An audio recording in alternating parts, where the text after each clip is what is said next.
Welcome to the Great Detectives of Old Time Radio. From Boise, Idaho, this is your host, Adam Graham.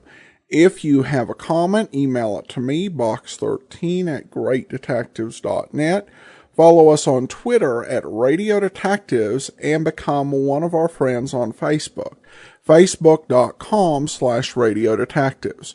Well, before we do get started, I do want to say this program is brought to you by the financial support of our listeners, and I, in particular, want to thank Mike, and Sue so much for their support, as well as August. And you can support the show at support.greatdetectives.net. Also, over at greatdetectives.net, you can read my review of the final Philip Marlowe novel, Playback. And you can also subscribe to all of my reviews through the Kindle store, and you can try that service out free for 2 weeks. Well, now it's time for today's episode of Dragnet. The original air date, March the 9th of 1950, and the episode is The Big Thank You. The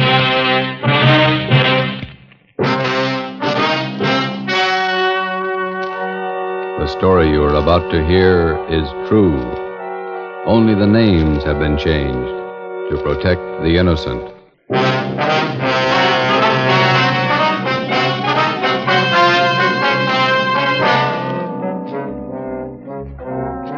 You're a detective sergeant. You're assigned to homicide detail. A confessed murderess is paroled from the state prison for women. After 7 months, the parole office loses contact with her.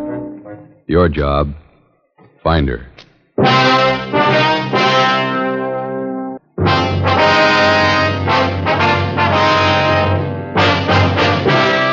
Dragnet, the documented drama of an actual crime.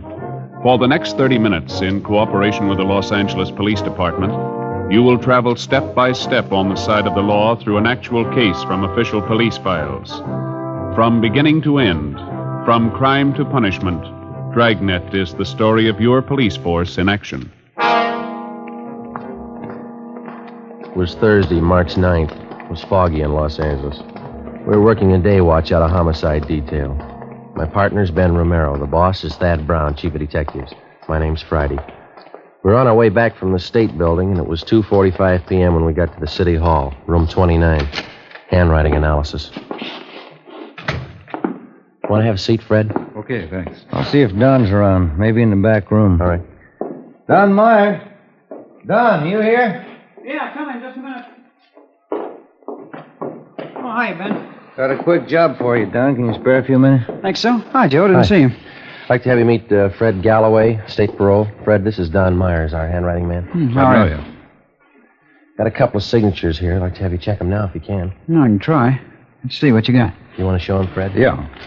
These 3 sheets here, Don, marked November, December, January. I'd like to know if the signatures on them compare with the signatures on these 2 here. They're marked February and March. Let me see. Thanks. Yeah, well, it shouldn't take long. Why don't you fellas have a seat? Huh? Yeah, okay. How's this thing shape up, Fred? You figure that the Johnson woman's jumped her parole? Got me. I don't know what to think. How long's it been since you got out of prison? Well, let me check you out on the details. I got the dope right here. All right, fine. Annie Marie Johnson. She sent up for a life term, 1933, murdered her husband, John, shot him to death. Started appealing for parole 1940, finally won it May 14th last year, paroled into the custody of Mrs. Laura Jean Muller. Mm-hmm.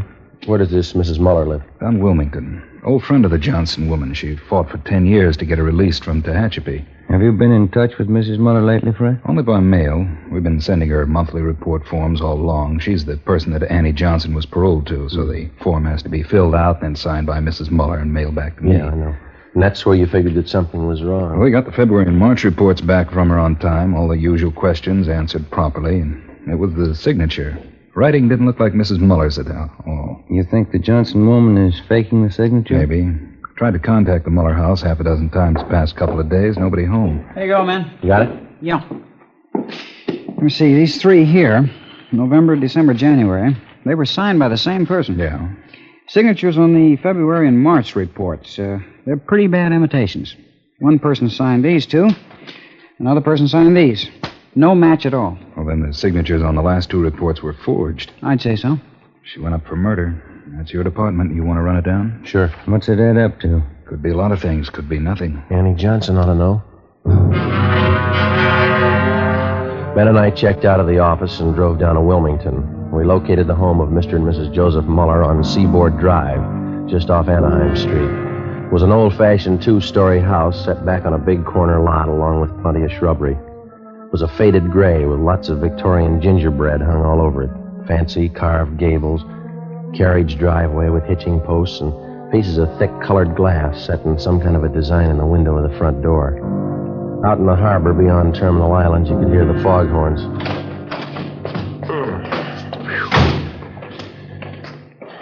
They sure get the fog out here, don't they? It's pretty thick today. My aunt used to live just above here, Grant Avenue. Oh, uh-huh. Couldn't take the fog, so she moved out the valley. Garden could stand some taking care of. Yeah, weeds are doing fine. Want to try it again?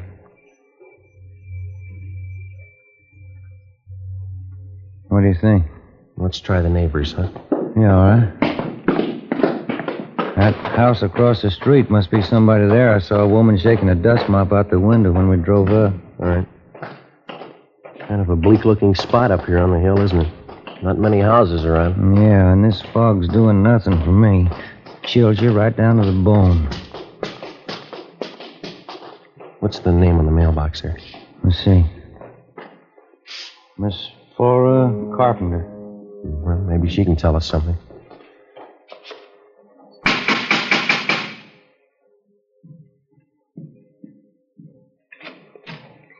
Are you the sewing machine man? No, ma'am. We're police officers. Like to ask you a few questions. Oh, I'm sorry. I thought you came about my singer. No, ma'am. I can't do any more work on my peasant skirt until the machine's fixed. And it has to be done by Saturday. Our folk dancing group's having a big jamboree Saturday night. Will you step inside? Thank you. This is Sergeant Romero. My name's Friday. Oh, how do you do? Oh, fog's so refreshing, isn't it? Very vitalizing. Yes, ma'am. Are you acquainted with Mr. and Mrs. Muller across the street, Miss Carpenter? The Muellers?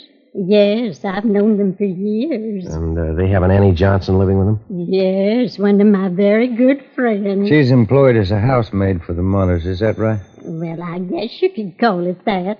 Actually, she's more of a companion to Mrs. Mueller since poor Mr. Mueller got sick. What's his trouble? His mind.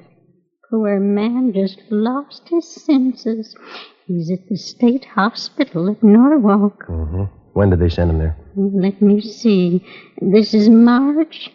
It must have been last November. Yes, became violent. Do you know where Mrs. Muller is now? In the sanitarium out near Pasadena. Not well at all. And Annie Johnson, is she still living at the Muller's house across the street? Oh, yes. She went downtown to do some shopping today. Did she say when she'd be back? Well, no, she didn't, but we have a meeting of our book appreciation club at 8:30 tonight here at my house, and I certainly don't think she'd miss the meeting. I see. Miss Carpenter, do you happen to know the name of the sanitarium where Miss Muller's staying? Garraway's. That's what Annie told me. Garraway's Rest Home out by Pasadena. Mm-hmm. Have any of the neighbors been out to visit her? Well, no, we haven't. Annie said the doctors there thought it'd be better if Mrs. Mueller didn't have visitors. I see. I wonder if you'd tell us where we could find a public telephone in the neighborhood. Oh, you can use my phone, Sergeant. It's right back there in the hall. Fine, thank you. I'll call him, Joe. All right. I'll have the operator charge it to our office. You sure you can find your way back there, Sergeant? It's right under General Pershing's picture. Yes, ma'am. No trouble. I was just thinking, Sergeant Friday. Yes, ma'am. Would you know anything about repairing sewing machines? No, I'm afraid not. Oh. Well, Fluffy, there you are. This is Annie Johnson's cat, Sergeant. Isn't he simply gorgeous? Look at that fur. Yes, ma'am. It's a nice cat. Genuine Persian. Annie brought him with her when she came to live with the Muellers. Did Mrs. Johnson and Mrs. Muller always seem to get along fairly well together to you? I mean, no arguments? Oh, I know. Annie's the easiest person in the world to get along with. All us girls in the neighborhood just adore her. Joe, Talk to sanitarium? Yeah, I double-checked the name. Yeah? Mrs. Muller's not there. They never heard of her. Ben and I left and interviewed some of the other people in the neighborhood.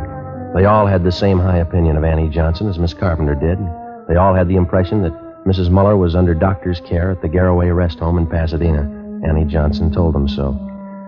We found out that Mrs. Muller had one other living relative besides her husband, a niece, Lorraine Muller. She lived out on Norwich Drive in Beverly Hills. 5:30 p.m., Ben and I drove back to the office and made a spot check of every private rest home and sanitarium listed in the Los Angeles area. Mrs. Muller wasn't at any of them. We called the state hospital at Norwalk, and they informed us that Joseph Muller was there, having been committed the 2nd of November the previous year. He was critically ill. We put in another call to the Muller home. Still no answer. 6:15 p.m., we drove out to Beverly Hills to the home of Mrs. Muller's niece, Lorraine. She was a tall, good-looking girl with blonde hair and a bad cough. I don't think I can help you, Sergeant. I moved out of my aunt's house 3 months ago. I haven't seen her since. Were you staying at the house when Annie Johnson came to live there? I was raised in that house. Mother and Dad died when I was a baby, and Uncle Joe and Aunt Laura took care of me. They're wonderful people. Would you mind telling us why you moved? I don't mind. Everything was fine until Annie Johnson came. I didn't get along with her. We fought all the time. Oh, is that so? I don't know why. I just didn't like her. When Annie moved in, she took over the whole house. What's the connection between your aunt and Mrs. Johnson? Any blood relationship there? No. Annie was a school chum of Aunt Laura's. When they sent her to prison for killing her husband, she wrote for help. And your aunt helped her? She worked for 11 years at it. I don't know how much money she spent. Lawyers, you know. Yeah. She finally got Annie parole. And then she took Mrs. Johnson on as a housekeeper, is that right? Yeah. She never did any work. She acted like she owned the house. Like my aunt and uncle owed her everything they'd done for her. When's the last time you heard from your aunt? It was a few months ago, around Christmas time. I called her up to wish her a Merry Christmas. You have no idea where Mrs. Muller might be now? Some friends that she could be staying with, maybe? No. Aunt Laura only has a few friends. They all live in the neighborhood. She's not in the habit of going off without telling anyone, is she? No, never anything like that. I don't understand it. Something must be wrong. Annie, do you think she's done something? Do you? No, she couldn't have. She owes everything to Aunt Laura. Her freedom, a good home, nice clothes, money. Everything my aunt could give her. Some people are like that. If it's free, they never get too much. Before we left Lorraine Muller's house, we got the name of her aunt's lawyer. We had dinner at a lunch counter on La Cienega, and then we drove back to Wilmington to the Muller house. Lights were burning in the front windows. The fog was thick now.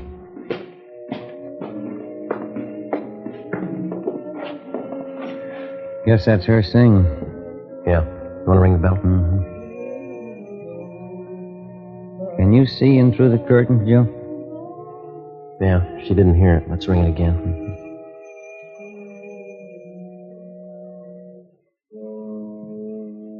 Here she comes. Yes? Are you Mrs. Johnson? Yes, that's right. What is it? Police officers, our identification. Oh. Yes, won't you come in? Thank you, ma'am. Thank you. We'll go in the parlor, shall we? All right. Now. What are February and March? Yes? We think the signatures on those two reports are forged. Oh, those. Mm-hmm. Oh, yes. I don't know what to say. I really didn't think it was that serious. I knew the reports had to be sent in. Did you sign Mrs. Muller's name on them? Well, yes, I did. You see, Laura Muller's at a sanitarium now, resting up. Mm-hmm. I didn't want to bother her with all this business, so I signed them and put them in the mail. But forgery, I didn't think it was that serious. Mm-hmm. Which sanitarium is Mrs. Muller staying at? Garraway's. A very nice place. It's near Pasadena. She's been there about 2 months now. Have you been out to visit her yet? No, I haven't. I'm a little ashamed of myself. I've just been too busy keeping up the house here. It's lots of work. Yes, I understand. I suppose you drove Mrs. Muller to the sanitarium. As a matter of fact, I didn't. You see, we don't have a car, so she took a taxicab. Have you telephoned Mrs. Muller at the sanitarium? Yes, just once, the day she went in. She's there for a good rest. I don't feel that anyone should bother her. Not even myself. Does she have any other relatives? Besides her husband, that is. None at all. Poor Mr. Muller. We had to send him away, to Warwick State Hospital. Yes, ma'am. It got out of hand. Just terrible. He almost murdered poor Laura once, and those were awful days. He's much better off where he is. Yeah, it's too bad. Well, that's about all, Miss Johnson. Oh, here. Let me show you to the door. Thanks. You'd better contact your parole officer the first thing in the morning and clear up this matter of the reports. I'll do that. Thank you. Good night, Miss Johnson. Thanks again. All right. Good night.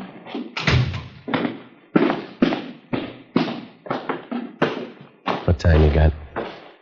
20 minutes after 8.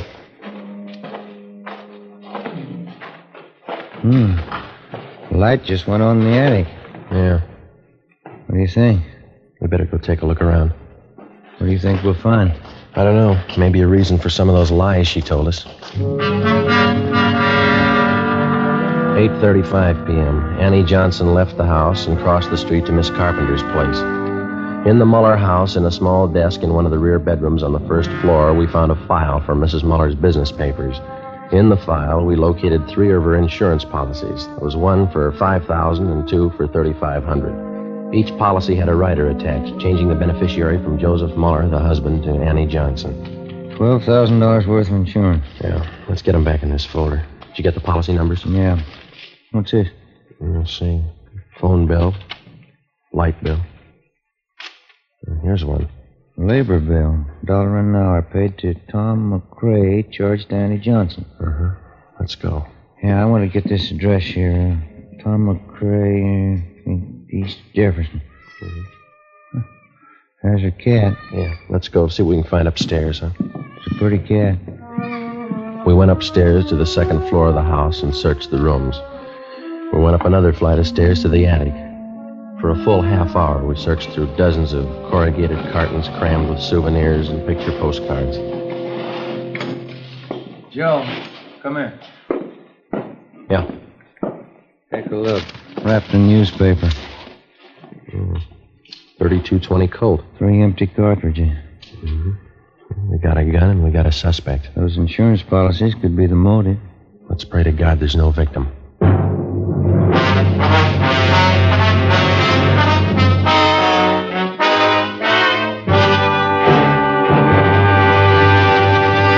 You are listening to Dragnet for the step-by-step solution to an actual police case. 10 p.m. An immediate stakeout was placed on the Muller residence in case Annie Johnson made an attempt to leave during the night. Ben and I took the gun that we'd found to the crime lab for analysis. The next morning, we checked with the Muller's family attorney.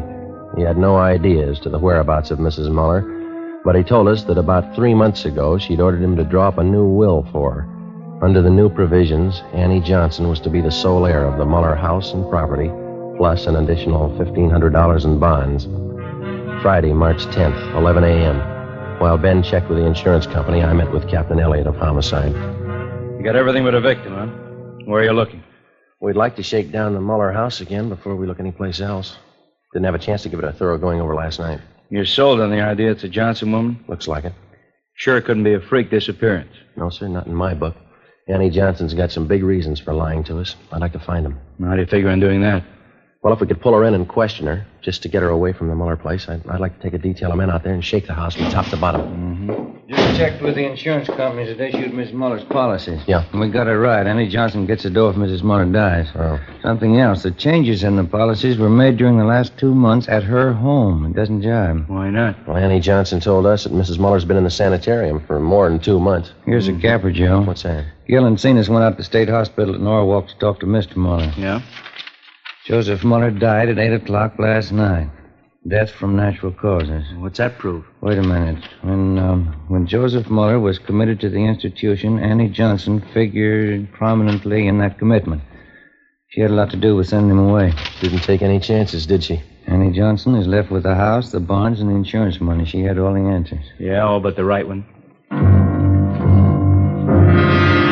While Captain Elliott called in Annie Johnson and questioned her, Ben and I, together with a detail of men from Homicide and Lieutenant Lee Jones from the crime lab, drove out to Wilmington and started a thorough search of the Muller house. We took it floor by floor, starting with the attic. By 4 o'clock that afternoon, we had searched the attic and the second floor completely without finding any additional physical evidence. 5:30 p.m., still nothing. The fog was coming in thick now. Captain Elliott called and said the Johnson woman was on her way home. The search went on. Anyone check the cellar yet? Let's give it a look, huh?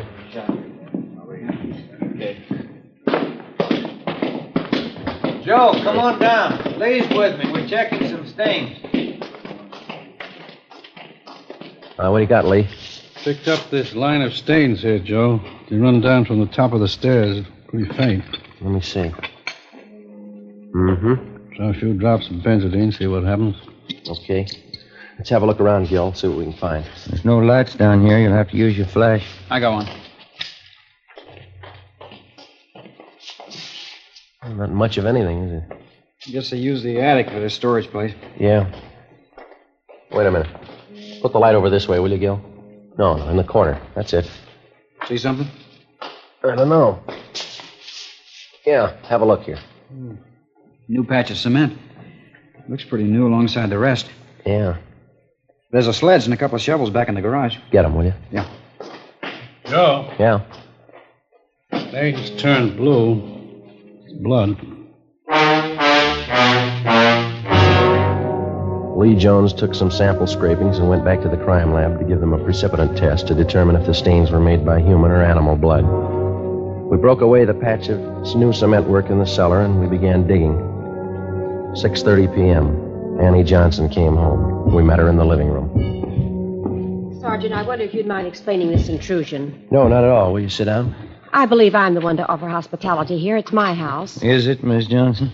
Well, it's in my charge. It's my responsibility. Yes, ma'am, it is. We'd just like to clear up a few things, that's all. I think the police department's taken up enough of my time. I spent half the day at the city hall answering silly questions. Now, if you'll excuse me, I have an appointment at the beauty shop at 7 o'clock. Maybe you better cancel it. I don't see any reason why I should. What is that noise? Coming from the cellar. Someone's down there. We're police officers, Miss Johnson. We're searching the house. Searching this house? With whose permission? Maybe they didn't make it clear to you downtown. We've got a good reason to believe that a crime's been committed. Why? Mrs. Muller. She's missing. I told your Captain Elliott this afternoon. Laura could have left the sanitarium. She might have gone east to visit some friends in Cincinnati, I think. She has some friends in Cincinnati. How could Mrs. Muller leave the sanitarium? She was never there. Maybe she didn't stay at Garraway's. Could have been another rest home. But she said you phoned her at Garraway's. You said you talked to her there. Those men downstairs, they're going to dig up the whole house? That's right. This bill, Mrs. Johnson, would you mind telling us what it was for? There was a section of the cellar floor. It had never been cemented. I decided to have it done while Laura was away. The men are digging it up, Miss Johnson. Well, why are they digging it up? What right have they? Investigation. We'll see that the cement work is redone when we're finished. Well, this is impossible. I forbid it. This house is my responsibility. No need to worry. Everything will be left exactly the way it was. We'll leave the house just as soon as the men are finished. Oh. Well, then perhaps I can keep my appointment with the hairdresser. I won't be long. Should be back around 9. I'm sorry. I think you better stay. But I've told you everything I know. Did you kill Laura Muller? Did I kill... I can't take any more of this. Why would I want to kill Laura?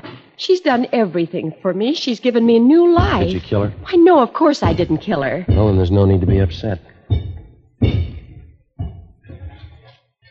Oh, my nerves. I got to have something. Glass of sherry.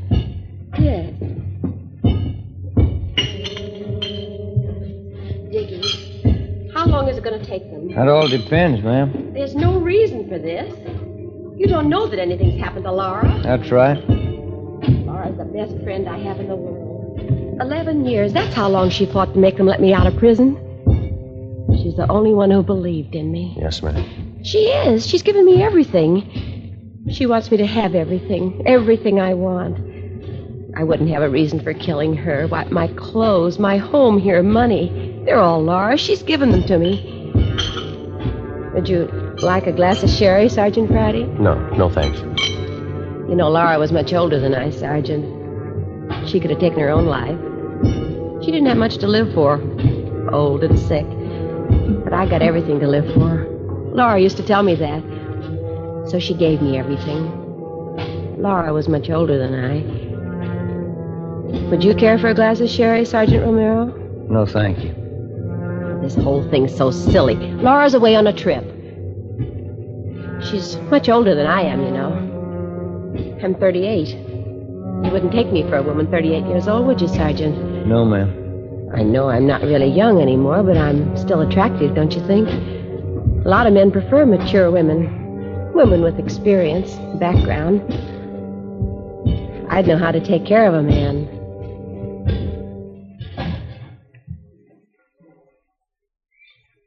Joe?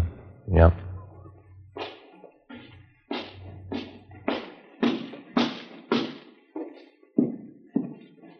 Joe, come here, my will you? Yeah? We found her.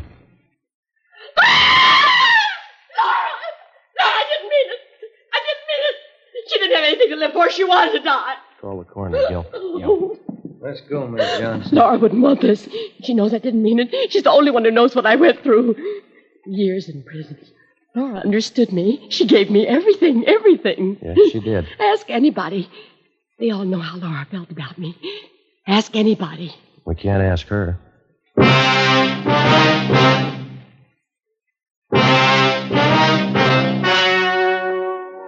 The story you have just heard was true. Only the names were changed to protect the innocent.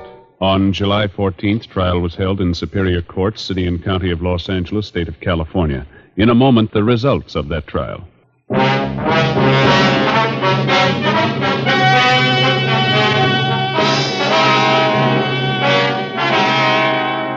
Annie Marie Johnson was tried and convicted of murder in the first degree. She was executed in the lethal gas chamber at the State Penitentiary, San Quentin, California.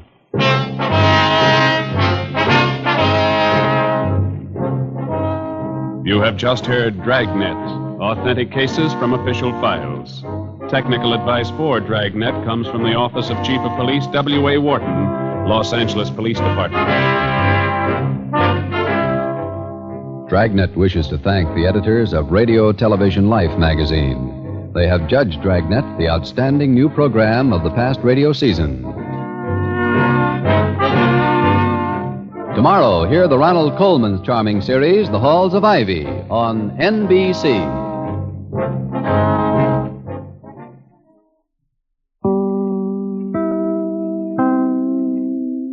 Welcome back. Well, this was a good, enjoyable episode of Dragnet. It certainly is not going to make my list of my favorite, but it's a well-done documentary-style story. And without a doubt, the scene leading up to the discovery of the body is definitely very well done. It's an example of how, in producing Dragnet, Jack Webb used sound effects to really build the drama. The only thing I questioned there, I kind of wondered if it was even necessary to bring in the music. But still, just the way she was talking, it was a certain realism to it. Even how she kept repeating herself, just showing how nervous she was, and how that tension was building with the scream to cap it off. At any rate, we turn now to some listener comments and feedback, and this one comes from our first Mike. He writes, I'm 67 years old and enjoy listening to your podcast on my iPod while walking my dog. Like almost everyone else, I enjoy Johnny Dollar, although the current episodes are not nearly as enjoyable as the 5-parter. The later shows don't have enough time to properly develop the stories. Good point there, and I will say that having listened to Have Gun Will Travel, CBS does start allowing more time for the stories later on if they follow that pattern. So hopefully around 1959, 1960 episodes, we'll get a little better developed stories. But he goes on to say, my current favorites are Dragnet and Philip Marlowe. I especially enjoy Gerald Moore. I was reading an article recently where James Gardner had mentioned that he really enjoyed working with Moore when he appeared on Maverick because he was a true professional. And definitely true of Gerald Moore. It was really a different era in acting where you had less egos and more just professionalism and dedication to doing the job. Even while Moore was on Philip Marlowe, he was making guest appearances on other shows, even other detective programs in other sort of role. And this was while he was being recognized with awards and such for his lead radio acting on Marlowe. I think in ways he was kind of like Martin Milner, who played Pete Malloy on Adam 12, and described himself as a working actor. And that's exactly what he was, whether he was the star of the show or he was playing a secondary character, if he was playing Philip Marlowe or if he was Mr. Fantastic. You saw that same dedication to quality work and just doing the job. Well, and on to his comments regarding Dragnet. As for Dragnet, I remember watching the early TV shows at my grandparents' house when I was young and kind of grew up with Jack Webb. As a teenager, I was more impressed by the fact he had been married to Julie London than I was by his acting. One slight criticism of the recent Big Girl episode. I was disappointed the ending did not ever explain the motivation behind the killer's actions in beating up and shooting his victims. Keep up the good work. I look forward to many more enjoyable walks with the dog listening to your program. Well, good point regarding the lack of information on motivation. And thanks so much for the comment and the support. I do think one thing, particularly with 1950s Dragnet, is that sometimes they don't really go beyond what the police would care about in terms of motivation. We heard one explanation with the statement that we were dealing with a psycho, and I think that the unnecessary brutality of the attacks really does bear that idea out. I think beyond the fact it was not relevant to them as investigating officers, so we didn't actually hear it. And there are other episodes like that. And I tend to think there's something to be said for them, though, particularly from the perspective of the modern listeners, because then we can kind of talk about it. We can think about it.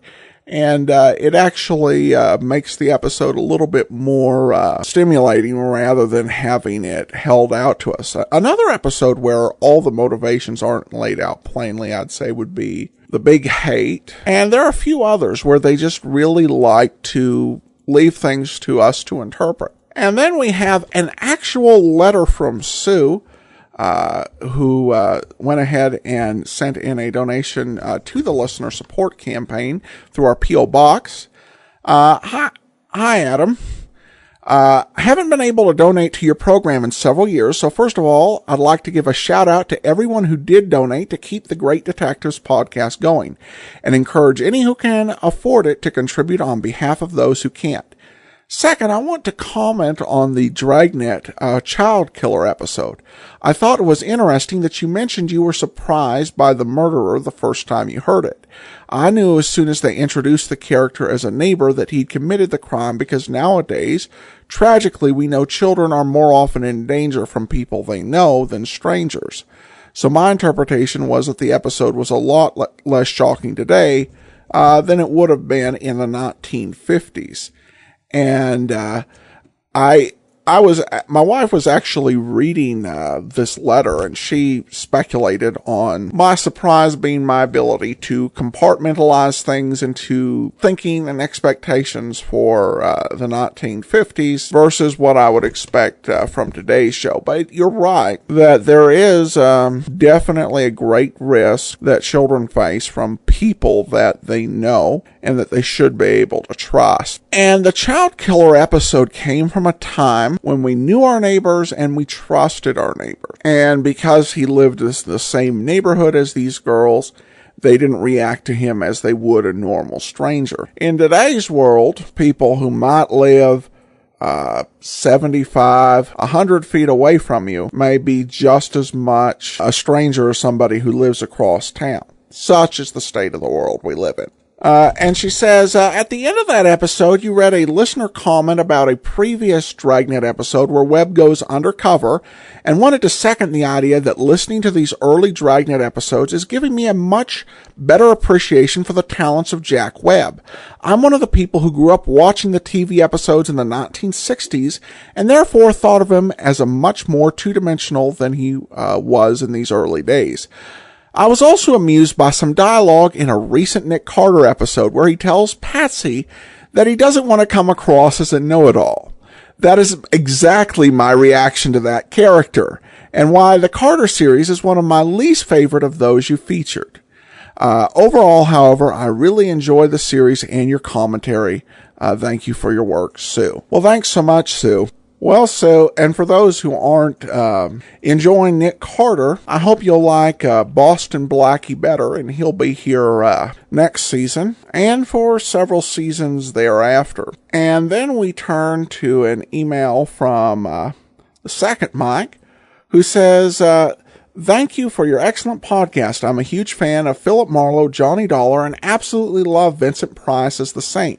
Quick question, do you edit out some of the advertising?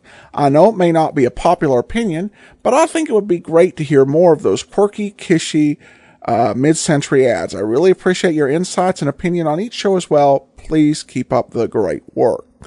Well, I'll go ahead and answer question.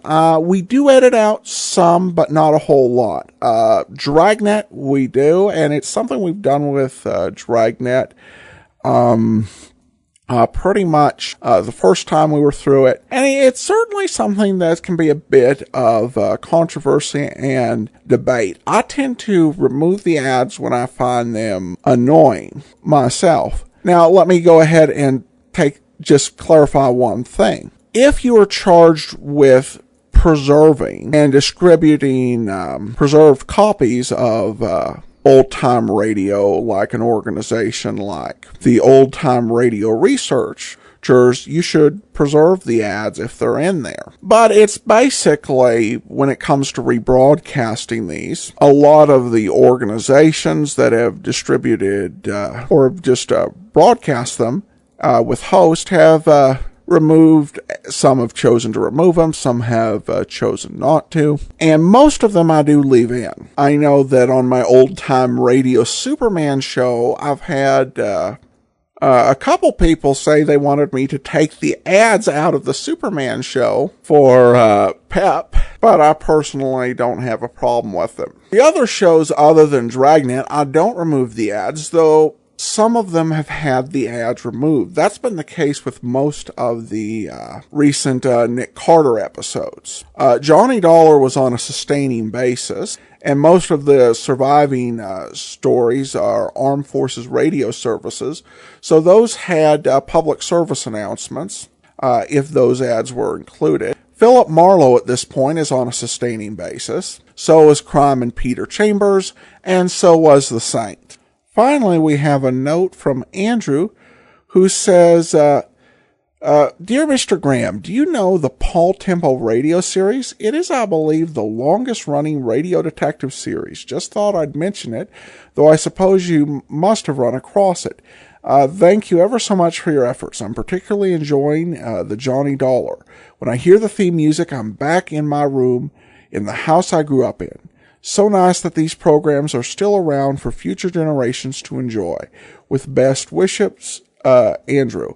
Well, thanks so much. I have heard of Paul Temple. Paul Temple was probably the oldest of the British radio detectives, beginning in 1938. Though several detectives had been on American radio prior to that. Sherlock Holmes, and Charlie Chan. Also, Mr. Keen, Tracer of Lost Person. Though I suppose it could be said that Paul Temple was the first of the detectives who was entirely original to radio. And it did have a very successful run. Although British radio was very different than American radio. American radio was, of course, commercial. And when we had a detective show and it was popular, it would air 39 to 52 weeks per year. The Paul Temple stories were generally between 6 and 8 episodes long, though there was a 10-part episode, and there were several one-part Paul Temple stories that were, say, 45 minutes or an hour long. But the series did enjoy great success and ran off and on between 1938 and 68. Making a story, at its height, 2 stories a year, and having gaps in some case of 2 or 3 years between stories. And actually, since 2006, the BBC has been remaking some of the stories because particularly a lot of the early stories were lost. In fact, of the Paul Temple stories before 1953, only the 1942 story, Paul Temple Intervenes, is in general circulation as a complete serial. And Mr. Temple did also spin off into television and film. So he's a character with a rich legacy and began on radio. Thanks so much for the comment, and I have seriously got to check some of these stories out, because you're not the first person to mention that, Andrew. All right, well, that will do it for today. We will be back on Monday with The Saint, and then on Saturday, join us for another episode of Dragnet. In the meantime, send your comments to box13 at greatdetectives.net. Follow us on Twitter